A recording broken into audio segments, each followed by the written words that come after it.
तो नहीं हो सकता। मगर अगर सही में एक कर्मचारी जो धूप में, बारिश में, धूल में, मिट्टी में खड़े रहकर एक नौजवान को पकड़ता है और उसको ये पूछता है कि तेरा ड्राइविंग लाइसेंस कहाँ है, तो वो नौजवान सबसे पहले अपने जेब में से फोन निकाले।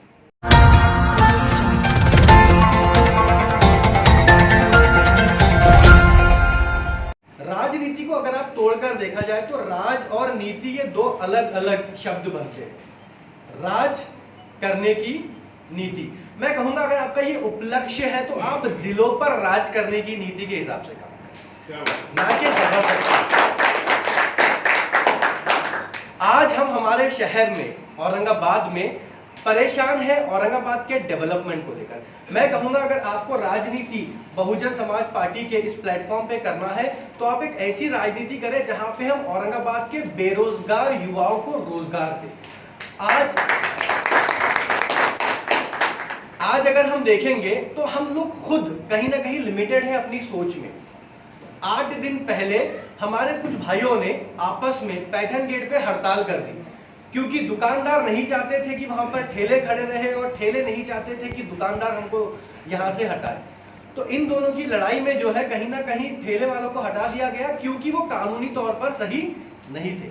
देखिए, कानून की जहां पर बात होती है तो मैं ये कहता हूं कि हम मुसलमान होने के नाते, नबी करीम सल्लल्लाहु अलैहि वसल्लम की एक हदीस है कि आपको लैंड रूल जो होता है ना, जिस देश में आप रहते हैं उस देश के जो लॉ है आपको वो फॉलो करने पड़ते हैं। और हमारे देश का जो संविधान है वो भारत रत्न डॉक्टर बाबा साहब अम्बेडकर ने जो लिखा हुआ है वो इंसानियत के हिसाब से लिखा हुआ है, पूरी मानवता के हिसाब से लिखा हुआ है, लोगों को लेकर चलने के लिए लेकर।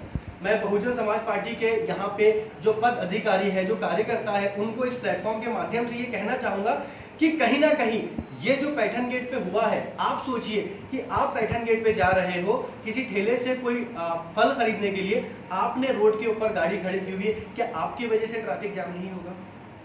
वो ठेले वाले को ये लगता है कि आप पैठन गेट पे आओगे तो ही फल लोगे, मगर अगर पैठन गेट पे फल नहीं मिलेंगे और अगर महानगर पालिका कहीं पे स्पेसिफिकली हॉकर जोन बनाएगी तो क्या आप लोग को हॉकर जोन में जाकर फल नहीं खरीदेंगे?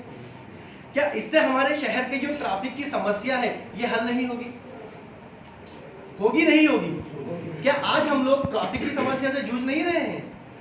मैं आपको बताऊंगा, जूना बाजार से लेके गांधी पुतले तक वन वे है। गांधी पुतले से लेके हमारा जूना बाजार मल्टीपर्पज स्कूल आने का रास्ता है, मगर आने के लिए भी वही लिया जाता है और जाने के लिए भी वही लिया जाता है। महानगर पालिका से लेके लोटा कारंजा चेलीपुरा चौराहे तक रास्ता जाने के लिए, मगर जाने के लिए भी वही लिया जाता है और आने के लिए भी वही लिया जाता है। तो हम ऐसा 10 मीटर के अंतर से गाड़ी वन वे में, रॉन्ग वे में लियाकर कितना पेट्रोल बचा रहे हैं?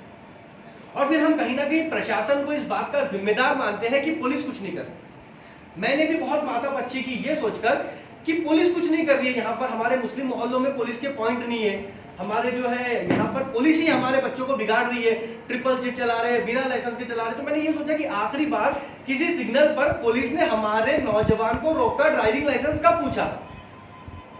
तो मुझे अपने आप को यह जवाब देना पड़ा कि शायद पिछले 2 साल में पुलिस ने किसी भी सिग्नल पे किसी भी नौजवान को रोककर ड्राइविंग लाइसेंस नहीं दिया। मुझे बहुत बुरा लगा कि फिर यह प्रशासन क्या कर रहा है? क्या प्रशासन हमारी आने वाली नस्लों को बिगाड़ रहा है? पर फिर जब ये जवाब मुझे मिला कि नहीं, ये तो नहीं हो सकता, मगर अगर सही में एक कर्मचारी जो धूप में, बारिश में, धूल में, मिट्टी में खड़े रहकर एक नौजवान को पकड़ता है और उसको यह पूछता है कि तेरा ड्राइविंग लाइसेंस कहाँ है, तो वो नौजवान सबसे पहले अपने जेब में से फोन निकालेगा और वो किसी ना किसी लीडर को फोन करेगा। वो लीडर बोलेगा साहब तो आपका कार्यकर्ता ज्यादा से ज्यादा ये होगा कि वो बंदे की इतनी पहचान होगी कि वो पुलिस डिपार्टमेंट में ही किसी आला अफसर को फोन कर दे। वो आला अफसर कहेंगे भाई वो मेरे जान पहचान वाला है, उनको छोड़ दो। तो ये इतना ज्यादा हो चुका है हमारे शहर में कि अब कर्मचारियों ने हमें पकड़ना ही छोड़ दिया। आज अगर आप हमारे सिर्फ शहर का इतिहास देखेंगे तो मैं आपको आंकड़ों के मुताबिक यह बताना चाहूंगा, 80% नौजवानों के पास ड्राइविंग लाइसेंस नहीं है। आप उनसे ये कैसा एक्सपेक्ट करते हैं कि उनको पार्किंग के रूल्स पता होंगे? आप अपनी फैमिली के साथ गाड़ी पे जा रहे, आपके आगे एक नौजवान गाड़ी लेकर चल रहा है, वहां पर गड्ढा आया, वो ब्रेक नहीं मारेगा, वो कट मारेगा, आप पीछे गाड़ी पर उसको अपनी फैमिली को लेकर गिर जाओगे। आपको इस्लाम, आपको मजहब ये सिखाता है कि रास्ते पे अगर तकलीफ देने वाला कोई एक पत्थर भी हो तो आप उसको साइड में हटाना है। सही बोल रहा हूँ गलत बोल रहा हूँ? हम बीच रोड के ऊपर गाड़ी खड़ी कर दे रहे, हमारे चबूतरे हमारे घर की जगह खत्म होने के बाद शुरू हो रहे। तो कहीं ना कहीं मैं बहुजन समाज पार्टी से इस मंच का बेनिफिट उठाते हुए यह कहूंगा कि आप इस उपलक्ष्य से, जहां पे आपको ये भी नहीं पता है, मतलब आपको नहीं, मैं कह रहा हूं कि आम जनता को ये भी नहीं पता है कि टीपू सुल्तान कौन है।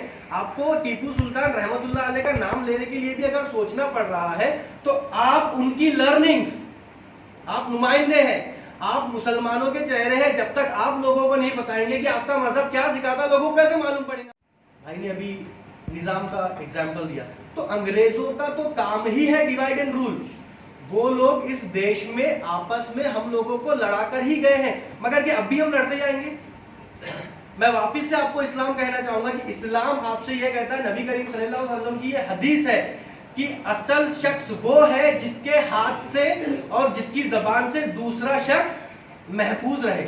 मगर हमने नफरत की राजनीति की तरफ अपने आप को मोड़ लिया है। हम आपस में सिर्फ नफरत बांटना चाहते हैं। अगर गाड़ी पे किसी ने अपने को घुल भी दे दिया ना, तो अपन उसको सॉरी नहीं बोलते, अपन उसको घूर के देखते। तो ये नफरत हमारे दिलों में जो पैदा हो गई है, ये नफरत ही हमें आपस में बांट रही है, और हमारा मजहब हमें नफरत नहीं सिखाता है। ये भारत रत्न डॉक्टर बाबा साहेब अंबेडकर के संविधान के हिसाब से चलने वाला देश है। ये महात्मा गांधी, जिसे हम बापू कहते हैं, उनके विचारों से चलने वाला देश है। और ये देश को बचाने वाले भी हम ही हैं, और ये देश को खपाने वाले भी हम ही इसके चेहरे हैं और हम ही इसके मोहरे हैं। मैं अपना जो समय दिया गया था वो समय खत्म होने से पहले आप लोगों से ये गुजारिश करना चाहूँगा कि टीपू सुल्तान रहमतुल्लाह अलैह के लिए जो आप आगे कार्यक्रम रखेंगे, कहीं ना कहीं उनकी पर्सनालिटी को आप लोगों के सामने लेकर आए कि उन्होंने, क्रांतिकारियों ने तो भारत को आज़ाद करने के लिए लड़ाई लड़ा। आज आज़ादी का अमृत महोत्सव 75 साल होने जा रहे हैं, उसका पूरे देश में जो है हम सेलिब्रेशन कर रहे हैं।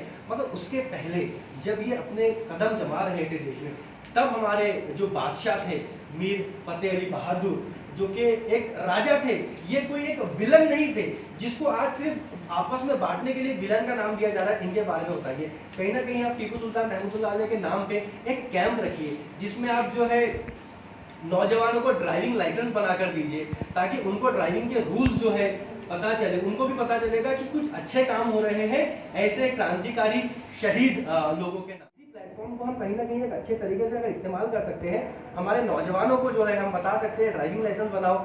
हमारे जो हॉकर्स हैं उनके लिए अगर हम कोशिश कर सकते हैं, महानगर पालिका जो आज स्मार्ट सिटी बनने जा रहा है, बन चुका है, अगर हम महानगर पालिका के प्रशासक को अगर ये बता सकते हैं कि हमारे हॉकर्स के लिए जोन बनाया जाए, ठेले वाले वहाँ पर खड़े रहे ताकि दुकानदारों को भी तकलीफ ना हो, वो भी अच्छा काम कर सके और हमारे ठेले वाले जो है वो भी कमा सके, तो मैं चाहूँगा बहुजन समाज पार्टी जो है इस तरह के कुछ काम हमारे शहर के लिए, हमारे नौजवानों के लिए, हमारी पीढ़ी के लिए करे।